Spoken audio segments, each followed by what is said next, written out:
Buenas, mi nombre es Ixora Mesa. Yo les voy a exponer para la Cátedra de Medicina Legal de la Universidad Fermín Toro en la modalidad Saya.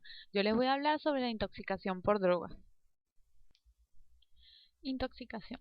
Una intoxicación es la reacción del organismo en la entrada de cualquier sustancia tóxica como veneno que causa lesión o enfermedad y en ocasiones la muerte.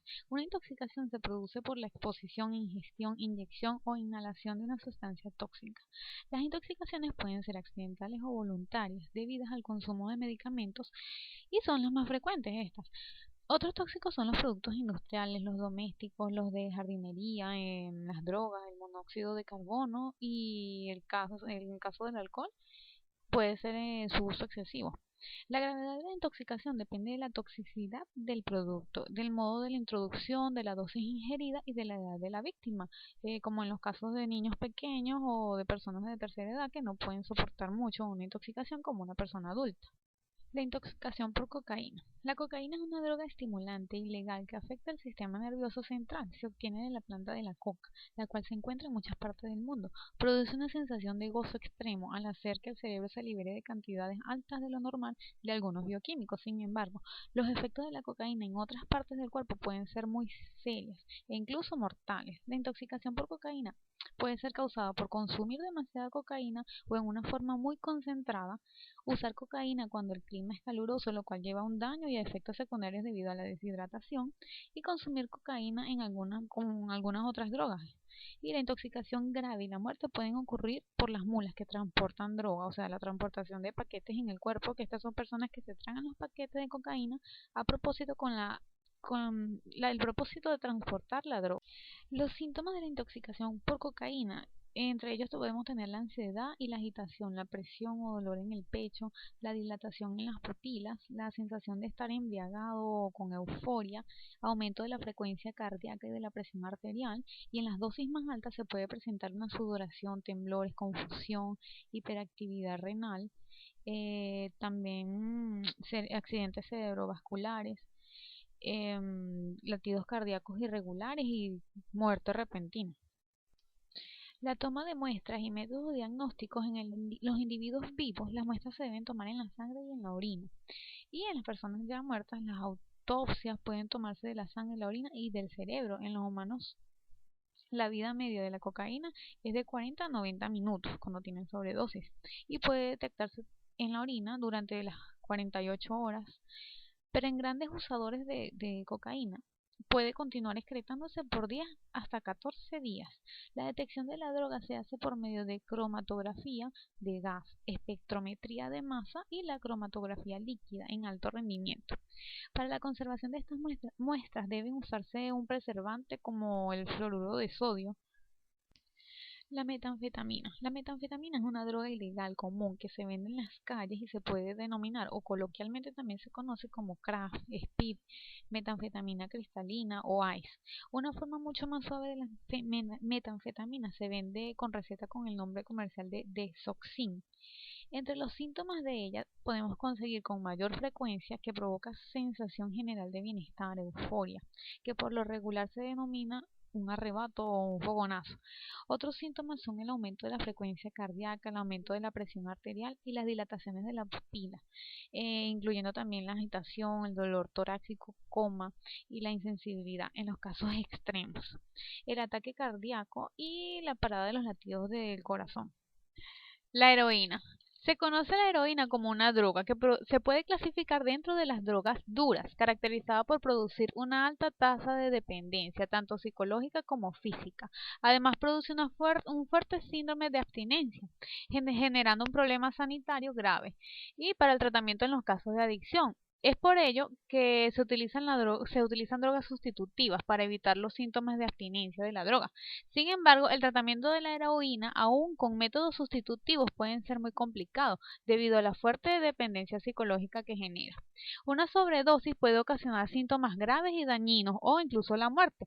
La heroína es un derivado de la morfina, una droga semisintética originada a partir de la adormidera, a la que se extrae del opio. la cual está relacionada con un efecto narcótico pronunciado. Se clasifica dentro de las drogas depresoras del sistema nervioso central. Se caracteriza por producir una dependencia psicológica y física intensa a un ritmo muy acelerado, siendo considerado actualmente una de las drogas más adictivas. Luego de 36 horas de abstinencia, los síntomas se intensifican. Aparecen escalofríos, sofocos, insomnio, diarrea, incremento del ritmo cardíaco y de la presión sanguínea.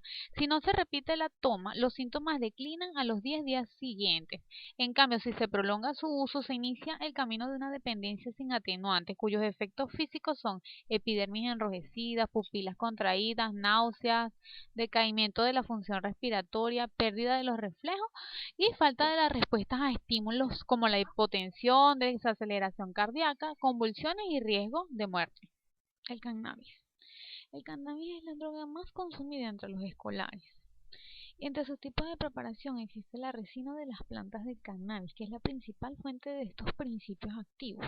Entre sus efectos dependen del tipo de preparación, es decir, de la riqueza de los principios activos, de la dosis utilizada, de la forma de administración, de las inhalaciones prolongadas, de las características metabólicas de la persona que lo consume, del uso conjunto de otras sustancias, como por ejemplo el alcohol, y también en gran medida los efectos dependen de la personalidad del consumidor, el lugar de consumo, la compañía, el ambiente, o sea, son muchos factores. Produce también una sensación de euforia, de bienestar y cierto grado de trastornos de la coordinación y peligros de salud, por supuesto. Entre los trastornos psiquiátricos de esta droga, uno de sus efectos indeseables y más comunes es la aparición de la crisis de ansiedad aguda o crisis de pánico, que a veces es como una sensación de volverse loco. Los síntomas de estas crisis desaparecen en las pocas horas según van desapareciendo los efectos del cannabis. Existen también descripciones del llamado síndrome amotivacional, caracterizado por la aparición de apatía, relajación del estilo de vida, pérdida de interés en el trabajo, en los estudios, la pérdida de las motivaciones. El cianuro. La muerte por cianuro tiene una sensación de ahogo, quemazón y dolorosa agonía, considerado en el ambiente farmacéutico como el método más usual para suicidarse. El fallecimiento por cianuro puede demorar hasta 1 hora, terminar con un infarto, pero el proceso puede ser extremadamente doloroso, conocido como el método más efectivo de autodestrucción. La ingestión de cianuro figura en el imaginario colectivo como la forma de suicidio más rápida e infalible. Puede ser por gas incoloro como el cianuro de hidrógeno, que es el gas que usaban los nazis en sus campos de exterminio, o en forma de cristales como el cianuro de potasio o el de sodio. Estas dos últimas son sólidos blancos, exhiben un olor amargo y a almendra. La inhalación de altos niveles de cianuro causa la muerte, que va desde 10 hasta 60 minutos. Obviamente, a mayor dosis, menor será el lapso de sufrimiento y dolor, porque hay que señalar que la muerte por cianuro puede resultar un proceso extremadamente doloroso. El cianuro impide aprovechar el oxígeno del torrente sanguíneo, lo que causa asfixia celular, el tiempo que provoca que el metabolismo cambie de aerobio, acumulando cada vez más lactato en la sangre, y los síntomas iniciales del envenenamiento por cianuro pueden revelarse en dolores de cabeza, somnolencia, vértigo, ritmo cardíaco rápido y débil, respiración acelerada, enrojecimiento facial, náusea y vómitos. Estos síntomas derivan en convulsiones, dilataciones de pupila, piel fría y húmeda, ritmo cardíaco aún más rápido, respiración superficial. La sensación que se experimenta con el envenenamiento con cianuro es de quemazón interna y de ahogo. En el último tramo y más agudo del envenenamiento, las pulsaciones se vuelven lentas e irregulares, la temperatura corporal comienza a descender, los labios, la cara y las extremidades toman un color azulado, lo que provoca que el individuo caiga en coma y muera. El arsénico.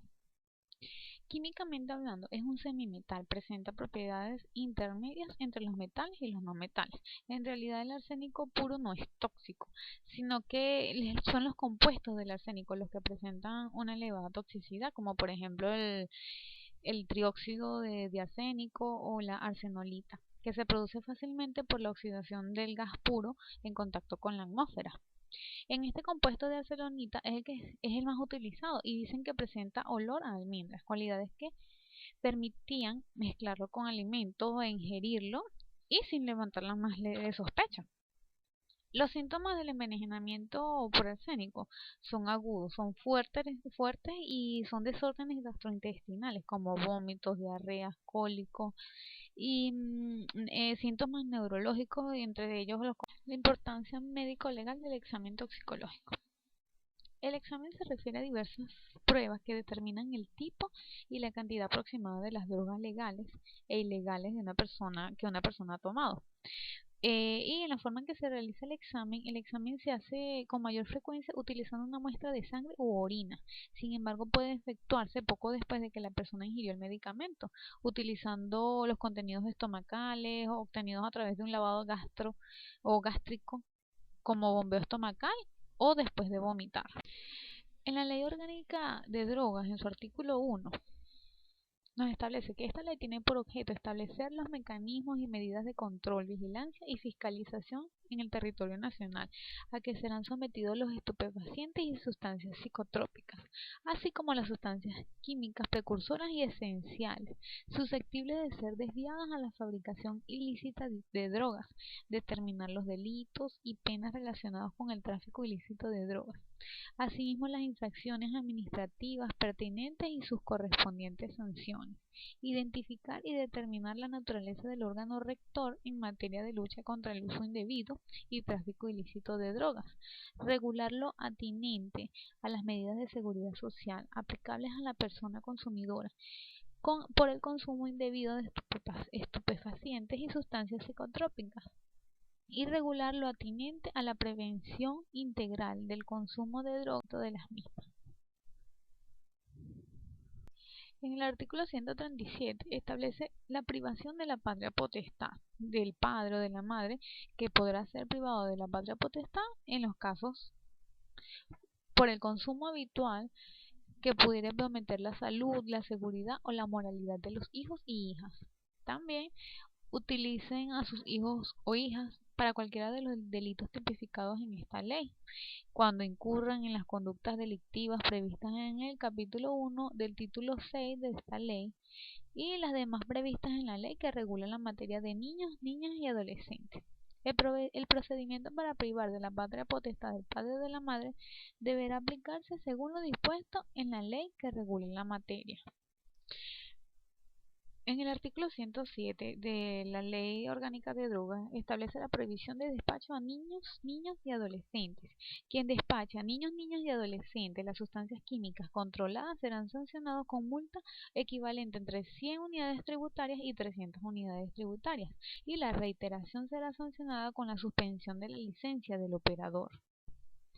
En esta misma ley, en el artículo 128, nos establece una diferencia entre la persona consumidora dependiente y la consumidora compulsiva. Establece que se entiende como persona dependiente el consumidor o consumidora del tipo intensificado, que se caracteriza por un consumo a nivel mínimo de dosis diarias, generalmente motivado por la necesidad de aliviar tensiones. Y a su vez nos establece la definición del consumidor o consumidora de tipo compulsivo, que está caracterizado por altos niveles de consumo en frecuencia e intensidad, con dependencias fisiológicas y psicológicas, de manera que el funcionamiento individual y social se reduce al mínimo. Además, esta ley de drogas nos viene a señalar muy específicamente lo que es una persona consumidora dependiente y consumidora compulsiva. En su artículo 128 establece que se entiende por persona consumidora dependiente el consumidor o consumidora del tipo intensificado, que se caracteriza por un consumo a nivel mínimo de dosis diarias, generalmente motivado por la necesidad de aliviar tensiones. Y a diferencia del consumidor o consumidora de tipo compulsivo, que está caracterizado por altos niveles de consumo en frecuencia e intensidad, con dependencias fisiológicas y psicológicas, de manera que el funcionamiento individual y social se reduce al mínimo. En conclusión, esta ley que se contempla tanto la pena, el tipo de delito supuesto y el procedimiento a aplicar en los casos de consumo o situaciones directas a las cuales se estudian las medidas de seguridad que debe aplicarse, motivada a que el proceso penal del tratamiento de drogas es precisamente el modo que se debe aplicar estos procedimientos. Es por ello que presenta total relevancia para el estudio de esta característica, propia de las medidas de seguridad, que son y deben ser aplicadas en estos casos específicos, siendo la dosis personal un elemento que posee muchas apreciaciones, por ello la necesidad de apoyo de expertos, y no solo eso, se cree que debemos desde el punto de vista más ilustrativo hacer un estudio preciso que haga más fácil el trabajo para poder tener como una herramienta de tabulador para determinar estas medidas y de esta manera poder hacer frente a las situaciones vinculadas con el tratamiento jurídico en los casos del consumo.